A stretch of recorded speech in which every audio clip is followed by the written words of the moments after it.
Hello everyone, स्वागत है आपका हमारे यूट्यूब चैनल पे। I am doing well, I hope आप सभी ठीक होंगे। तो आज मैं आपके साथ अपनी लाइफ स्टोरी शेयर करने जा रही हूँ। मेरा नाम आप सभी को पता है, मेरा नाम बबली ठाकुर है। मेरी फैमिली में है मेरी मम्मा, मेरी छोटी सिस्टर और दीदी।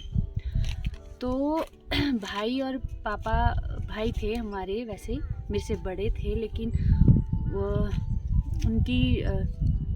वो छोड़ के चले गए हमें बचपन में ही। पापा भी जब मैं 2.5 साल की थी तो पापा की भी एक रोड एक्सीडेंट में डेथ हो गई थी। तो बस हम 4 ही हैं हमारी फैमिली में, मैं, मम्मी, दीदी और पीहू।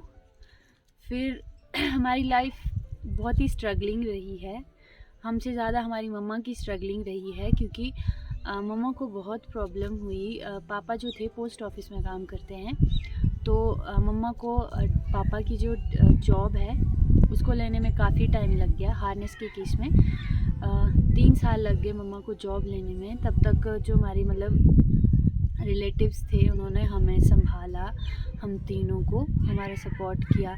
जो मामू थे उन्होंने बहुत सपोर्ट किया है मम्मा को। हर जगह कई काम होते हैं दफ्तर में, हार्नेस के केस में बहुत सारे डॉक्यूमेंट्स बनाने होते हैं, तो उसमें जो मामू हैं उन्होंने हेल्प की मम्मा की। तो फाइनली 3 साल बाद मम्मा की जो जॉब है वो लग गई। हमारी जो लाइफ है और मम्मा की भी जो लाइफ है थोड़ी ट्रैक पे आ गई। तो शॉप भी हुआ करती थी हमारी जब पापा होते थे तब, लेकिन फिर मम्मा उसको आगे चलाने में सक्षम नहीं थे, क्योंकि मम्मा पढ़े लिखे नहीं हैं हमारे, हम भी छोटे थे। तो शॉप ऐसे ही बस ख़त्म हो गई, सामान जो था ऐसे ही बेच दिया।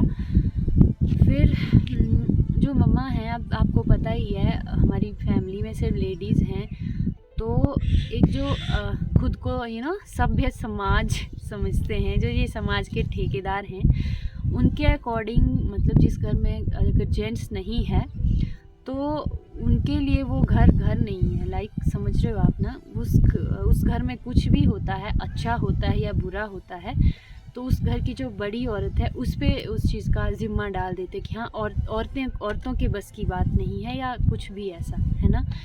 तो इस वजह से मम्मा को काफ़ी प्रॉब्लम हुई। मतलब हमें उतना नहीं झेलना पड़ा खैर, जितना मम्मा को झेलना पड़ा हर चीज़ समाज से। फिर धीरे धीरे हम भी बड़े हो गए। जब हम छोटे होते थे ना, तो हमारे घर में हर छोटी छोटी बातों को लेकर कोई ना कोई लड़ने आ जाता था। एक इंसिडेंट बताती हूँ मैं। जब अभी मैं 6th में थी, मेरी छोटी बहन जो है पीहू वो 4th में थी, तो हमारे घर में हमारे हैं कोई, मैं नाम नहीं लेना चाहती, वो लड़ने आ गए थे, वो और उनका बेटा। हम छोटे थे ना किसी बात को लेके। तो अच्छी बात ये है कि तब हमने जो अपने घर का जो ऊपर वाला एरिया है, अपार्टमेंट है, वो किराए पे दे रखा था। तो ऊपर टीचर्स रहते थे तब। मतलब जैसे वो लड़ने आए, सभी टीचर बाहर आ गए थे मम्मा की सपोर्ट में। तो फिर वो चले गए थे, है ना, जो लड़ने आए थे वो निकल गए। लेकिन फिर हमें बहुत बुरा लगता था यार कि कैसा है ये समाज, मतलब कोई नहीं है, अगर पापा नहीं है, भाई नहीं है, तो इसका मतलब ये थोड़ी है कि हम है ना समाज में जीने के लायक नहीं है ना। तो बहुत प्रॉब्लम हुई, लोगों ने अपने अपने हिसाब से नैरेटिव सेट किए, हमारी बातें बनाई, मम्मा की बातें बनाई। जब मैं स्कूल में भी थी ना, तो अगर पहले मैं बड़ी डरपोक टाइप की थी, दीदी ने भी शादी कर ली थी, तो +1 2 की बात है ये। तो कुछ हुआ था इंसिडेंट स्कूल में, तो मैं घर में नहीं बताती थी, बस रोती रहती थी अकेले ही। मम्मा को मैंने नहीं बताया ये, तो मम्मा को बात पता किसी बाहर वाले से चली, तो मम्मा इस बात पे बहुत रोए थे मम्मा कि काश कोई होता ही है ना। तो मम्मा ने क्या किया था कि मम्मा ने अपनी ड्यूटी की फटाफट, और स्कूल में जो रास्ता था, वो जो लड़का मुझे तंग करता था स्कूल में, उसके रास्ते में चले गए। ठीक है, वो गाड़ी में आ रहा था लड़का, उसको उतारा गाड़ी से और उसको धोया मम्मा ने कि मेरे बच्चे को तंग करता है या कुछ भी। फिर मम्मा घर आए थे तो फिर जब मम्मा घर आए तो मुझे बोलते कि अब वो कुछ नहीं करेगा। तो मतलब मम्मा भी बहुत रोते थे कि होना चाहिए, मतलब और कोई हो ना हो, किसी का मतलब सुहाग नहीं उजड़ना चाहिए, क्योंकि जो सपोर्ट एक हस्बैंड से मिलता है ना, वो किसी से नहीं मिलता। तो तब मम्मा को बड़ा ये फील हुआ था कि होना चाहिए कोई ना कोई घर में जेंट्स होना चाहिए।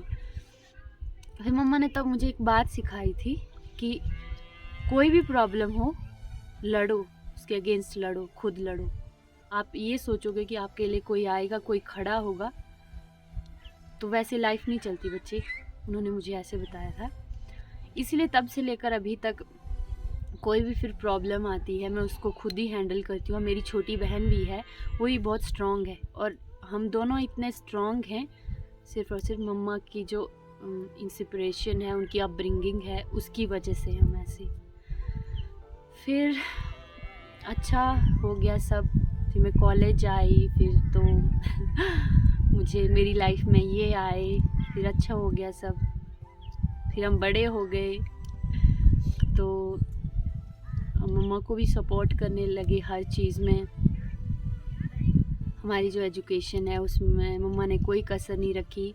अब मैं हूँ, मुझे पहले ग्रेजुएशन करवाई, फिर एमए की मैंने, फिर बीएड करवाई। बीएड की फ़ीस, बीएड जो है वो मैंने प्राइवेट करी हुई है, तो बीएड की फ़ीस थोड़ी ज़्यादा होती है, तो मैंने फिर पार्ट टाइम जॉब भी कर ली थी एक, ताकि मम्मा की भी हेल्प हो जाए और मेरी स्टडी भी कंप्लीट हो जाए। तो बस हमारी लाइफ अभी अच्छी चल रही है।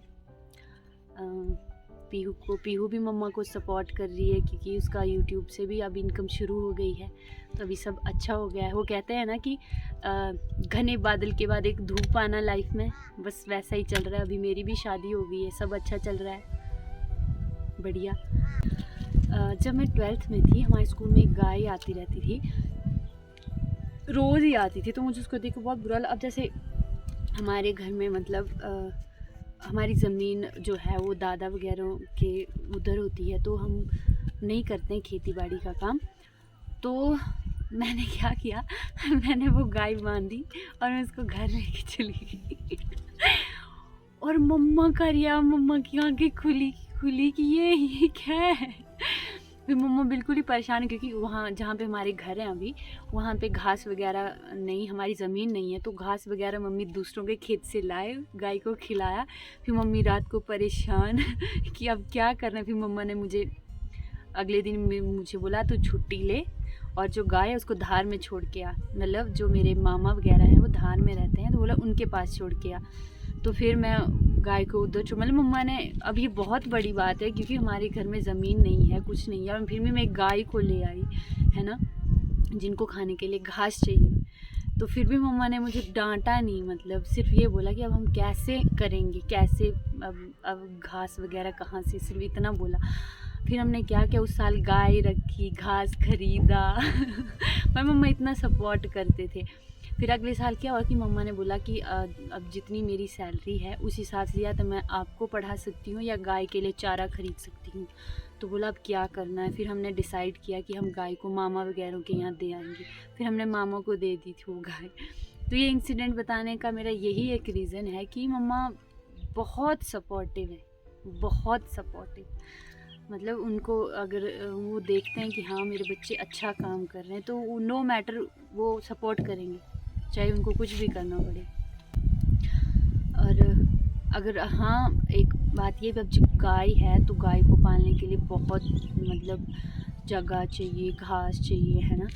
तो कोशिश करनी है कि अपनी तरफ से होता है कई बार आवारा पशु होते हैं, घूमते रहते हैं, उनको खाना वगैरह दे दिया, है ना। जो फुलके हैं, कई बार होता है ना एक्स्ट्रा फुलके बच जाते हैं, हम वो फेंक देते हैं, वो नहीं फेंक के थोड़ा स्टोर कर लिया, एक हफ्ते तक उनको खिला दिया, है ना। तो आपको खुद को भी अच्छा लगेगा और उनको भी खाना मिल जाएगा। फिर तो यही थी मेरी आज की वीडियो। आई होप आपको मेरी वीडियो अच्छी लगी होगी। मिलते हैं आपको नेक्स्ट वीडियो में। अगली वीडियो में अपनी और इनकी लव स्टोरी शेयर करूँगी। तो मिलते हैं आपको नेक्स्ट वीडियो में, तब तक के लिए बाय बाय, टेक केयर।